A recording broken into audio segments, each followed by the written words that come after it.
ሰላም ጤና ይስጥልን ይህ ኢትዮ ማለዳ ነው በዛሬው ቅኝታችን ደግሞ የኮሎኔል ደመቀ ትግል ለአማራ ወይስ ለብልጽግና በሚል ርዕስ ሰጥተን ስለ ኮሎኔሉ ትላንትን መነሻ አድርገን ዛሬን እናየዋለን አብራችሁን ቆዩ ኮሎኔል ደመቀ ሐምሌ 5 2008 የወለደው የአማራ ታጋይ ሲሆን ከኮሎኔሉ ማንነት ጋር በተያያዘም በተለያዩ ጊዜ የተሰጡ አስተያየቶችንም እናያለን የኮሎኔሉ እቅድና የወልቃይት የማንነት አስመላሽ በሚል የተቋቋመው ኮሚቴ ላለፉት አመታት ወልቃይት ወደ አማራ ክልል እንዲካለል የታገለ ቢሆንም ፍሬ ግን ሳያፈራለት ቆይቷል መጨረሻ ግን ጊዜው በራሱ አስተካክሎታል የሰሜኑን ጦርነት የአማራ ክልልን ህዝብ የዘላለም ጥያቄ የሆነውን የቀድሞውን የበጌምድር ግዛት ተብሎ የሚጠራው በዞን ደረጃ ሲቋቋም ለኮሎኔሉ ደግሞ የሰሜኑን ጦርነት የታገለለትን ወልቃይት አስተዳደሩን ከመመስረት በዘለለ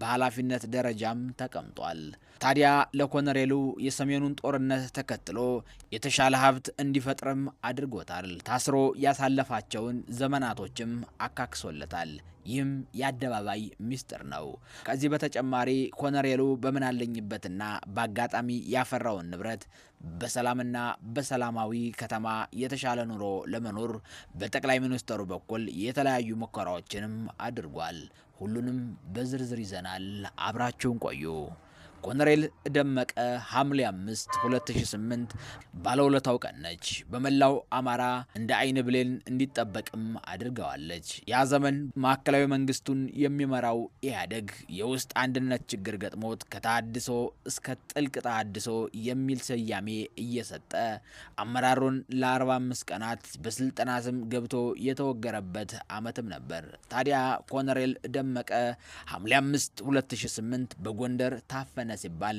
ከህፃን እስከ አዋቂ የከበበውን የመንግስት ኃይል የከበበ ሲሆን በዛን ዕለት ኮሎኔሉን ከመንግስት ለማስጣል ከባለሀብት እስከ ወጣት መሞቱም የሚረሳም አይደለም አሁንም ድረስ በጎንደር አይራ ተብሎ በሚጠራው ቦታ ለቀኑ ማስታወሻ ሐምሌ 5 የሚል የመንገድ ስያሜ ማሰጠት ድረስ ጀብድ መሰራቱም የሚዘነጋም አይደለም የዚህ መጨረሻው ሮማራን የወለደ ሲሆን ሮማራ ደግሞ የአሁኑን ስርዓት አዋልዷል ቁም ነገሩ እዚህ ላይ ነው የአማራ ህዝብ ለጠቅላይ ሚኒስትር ዶክተር አብይ ስልጣን ሲል ሁለት ጊዜ ታኮ ሆኗል የመጀመሪያው ከ2008 ጀምሮ የተቀሰቀሰው የወጣቶች አብዮት ሲሆን ይህ አብዮትም በጠቅላይ ሚኒስትሩ ለውጡ የፋኖና የቄሮ ነው ሲልም ምስክርነት የሰጠበት መሆኑ የሚዘነጋ አይደለም ሁለተኛው ደግሞ የሰሜኑ ጦርነት ሲሆን በዚህ የስልጣን ማራዘሚያ ጦርነት የአማራ ህዝብ ከሌላው የኢትዮጵያ ህዝብ በተለየ ሀብቱን ንብረቱን ልጁን ገብሯል የአማራ ህዝብ የፋኖ የአማራ ምሁራን ወረታ ግን ወርቅ ላበደረ ጠጠር ይመለሳል ነውና በጠቅላይ ሚኒስትሩ በኩል ሌላ የጦርነት አዋጅም በፋኖና በአማራው ላይ ታወጀ በዚህ ጦርነት ገዱና መሰሎቻቸውን ለስደት ዮሐንስ ቦያለውን ከነመሰሎቻቸው ለእስር ታዋቂ የአማራ ሊቃንና የፋኖ አመራሮችን ደግሞ ለዳግም ጦርነት ህዝቡን በሰላም ወጥቶ መግባት ቅንጦት እስኪሆንበት ድረስ ዛሬም በዚህ ሰዓትና ደቂቃ ንጹህ የአማራ አርሶ አደር ግብር በሚከፍለው መንግስት እየተሰቃየ እስከ ከባድ መካናይዝድ መሳሪያና በድሮን የታገዘ ጦርነትም እያስተናገደ ይገኛል በዚህም የተነሳ በክልሉ ያሉ ብዙ ትምህርት ቤቶችም ተዘግተዋል ታዲያ ብልጽግና ለአማራ ህዝብና ሊቃን ወርቅ ላበደረ ጠጠር መለሰ ልንል የፈለግነውም እዚህ ላይ ነው በዚህ ሁኔታ ነው ኮሎኔል ደመቀ ዛሬ ላለበት ኑሮ መስዋዕት የከፈለለትን የአማራ ወጣትን ረስቶ አገዛዙ በመከላከያ ሰራዊቱ በኩል ከግርኛ እስከ ከባድ መሳሪያ ተጠቅሞ ክልሉን ለችግር ሲዳርገው በኮሎኔሉ በኩል ግን መከላከያን የነካ ቀይ መስመር ነካ ሲል መግለጫ መስጠቱ ብዙዎችን አነጋግሯልኝ ኮሎኔሉ ያኔ ለአማራ ህዝብ ለከፈልከው መስዋዕት ተብሎ እስከ መኖሪያ ቤት ድረስ በጎንደር ከተማ በአማራ ተወላጆች በኩል በስጦታ ተገዝቶ መበርከቱም የሚዘነጋም አይደለም ኮሎኔሉ ከአመታት በፊት ከተወልድና ከማንነት ጋር በተያያዘ ብዙ ትችቶች ሲነሳበት የነበረ ሲሆን ከዚህ ጋር በተያያዘ የትግራይ ቴሌቪዥን አባቱን በማቅረብ የኮሎኔሉን ትግሬነት ዶክመንታሪ አድርጎ መስራቱም የሚታወስ ነው አናሙ እንደሐለሁ አዲዮ ሀይ ትግራዋይት እንጃ አይወልቃይት እንደ አዳ عدا بحقو والقايت هون يقول عديو أبجي مسايا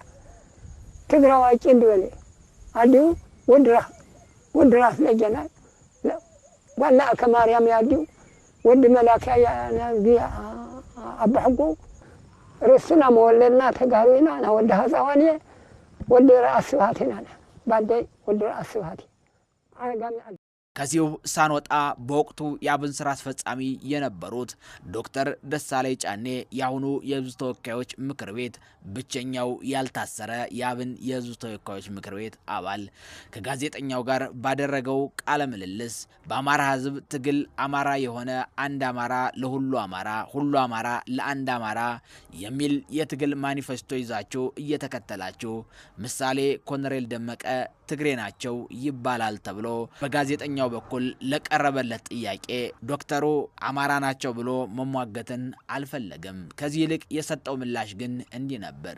ለአማራ ህዝብ እስከታገለ ድረስ የሚፈጥረው ችግር የለም የሚል ሐሳብ የሰጡ ሲሆን አማራ ስለመሆናቸው ግን ደፍረው መናገር አልቻሉም። በዚህ ቅኝታችን ማየት የፈለግነው ግን የወልቃይት አስተዳደር ከተመሰረተ ማግስት የፋኖ ኃይሎች ካገዛዙ ጋር ፋዊ የሆነው ጦርነት ውስጥ ሲገቡ ኮሎኔል ደመቀ አሰላለፉ ምን ይመስላል የሚለውን እናየዋለን። ኮሎኔሉ ስለ ወልቃይት መሬት ሲያወሩ በንግግራቸው የማይረሳው እኛ በየምድር ነን የሚለው ንግግሩም ይደጋገማል። ይህ በየምድር ነን የሚለው ሐሳብ ደግሞ መጨረሻውን ጎንደር ክልል የማድረግ ፕሮፖዛል አስቀርጿል። ይህ ፕሮፖዛል ደግሞ ከሰሞኑ በአረጋ ከበደ ከታገዱ አመራሮች እጅ ላይም ተገንቷል። ኮሎኔሉ አሁን ላይ የጠቅላይ ሚኒስትሩን ተንኮልና ሴራ ካልተረዱ የአማራ ተወላጆች ተርታም ይመደባሉ።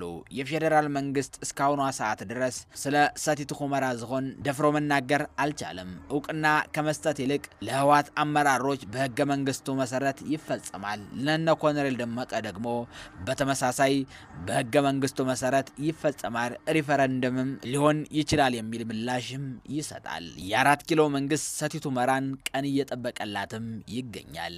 ያቺ ቀን ደግሞ የጭንቅ ቀን የምትወሰን ውሳኔም ትሆናለች። የብልጽግናው መንግስት ጭንቅ አይወድም። የጨነቀው ቀን አይደለም ቃል የገባውን የተፈራረመውን ሰነድና ውልም ይረሳል፣ ይቀዳል። ኮሎኔሉ ከቅርብ ጊዜ ወዲህ ለአገዛዙ ምቾት የሚሰጡ አማርኛዎችን እየተኮላተፈም ቢሆን ሲናገርም ይደመጣል። ከዚህም መካከል መከላከያን የነካ ቀይ መስመር ነካ፣ እኛ የምድር በር ጠባቂዎች ነን በማለት በሱዳን ያለውን የህወሓት ኃይል ትግራይ ካለው ኃይል ጋር እንዳይገናኝ ዘብ ሁነናልም ይላሉ። ለዛም ነው ኮሎኔሉ የወልቃይትን ፖለቲካ ለጠቅላይ ሚኒስትሩ ሰጥቶ አሸተ ደምለው ለማዕከላዊ የብልጽግና አባል ሆነው በሁለተኛው መደበኛ ጉባኤም የተመረጡት። በዚህም የተነሳ የፋኖ ኃይሎች ከኢሳያስ ጋር የሚያደርጉትን ግንኙነት በነጻነት ለማድረግም ተቸግረዋል። ታዲያ የነ ኮሎኔል ደመቀ አስተዳደር ብልጽግና የጠላውን ይጠላሉ፣ የወደደውንም ይወዳሉ። ብልጽግና ስለ ህወሓት ጮክ ብሎ ሲናገር እነሱም ጮክ ያለ መግለጫ ይሰጣሉ። ብልጽግና ዝም ሲል ደግሞ እነሱ ስለ ሰቲት ሁመራ ህጋዊነት ለፌዴራል መንግስት ጥያቄ ማቅረብም አይፈልጉም። ምክንያቱም የሚያቀርቡት ጥያቄ ለፌዴራል መንግስት ሌላ የቤት ስራ ይሆንበታል የሚል እዝነትንም ስለሚጨምሩ ታዲያ ኮሎኔሉ የሰቲት ሁመራ ዞን ምክትል አስተዳዳሪና የጸጥታ አስተዳደር ኃላፊ ቢሆንም እስከዛሬ ድረስ ግን በአቋቋሙት አስተዳደር ላይ እምነት የሌላቸው መሆኑ ማረጋገጫው ዛሬም ላይ አስመላሽ ኮሚቴው አልፈረሰም። ይህ ኢትዮ ማለዳ ነው። ወዳችሁና ፈቅዳችሁ ስላደመጣችሁን እናመሰግናለን። ሳብስክራይብ በማድረግ ቤተሰብ ይሁኑ። ሐሳብ አስተያየቱን ደግሞ ኮሜንት ላይ ያስቀምጡ። ሰናይ ጊዜ ይሁንልዎት።